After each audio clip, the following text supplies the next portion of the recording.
আমি ৰজাৰ অসমত নাই এইটোত ইয়াতেতো তেওঁ নিজৰ কথাতে আকৌ ভুল কৈ দিলে মই শুদ্ধ কৰি দিওঁ ইউ আৰ আ পাব্লিক সাৰ্ভেন্ট আপুনি ৰাইজৰ এজন সেৱক ৰাইজৰ ৰজা নহয় ইয়াতে আপোনাৰ ভুল হৈছে আপুনি ৰাইজৰ ৰজা নিজকে ভাবিছে জনসাধাৰণক প্ৰজা ভাবিছে ইয়াতে আপোনাৰ ভুল হৈছে যিদিনা ৰাইজক ৰজা পাতিব সেইদিনা আপোনাৰ কামখিনি শুদ্ধ হ'ব এয়া হ'ল পাৰ্থক্য তেখেতৰ আমাৰ মাজত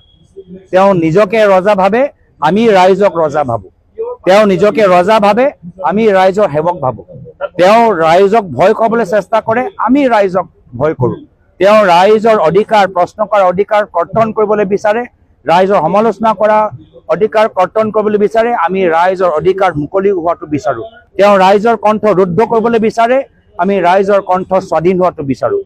তেওঁ নিজৰ ভুলটো লুকাবলৈ বিচাৰে আমাৰ ভুল হ'লেও ৰাইজৰ প্ৰশ্ন কৰা সেই অধিকাৰটো আমি ৰাইজক দিবলৈ বিচাৰোঁ ইয়াতে ভুল হৈছে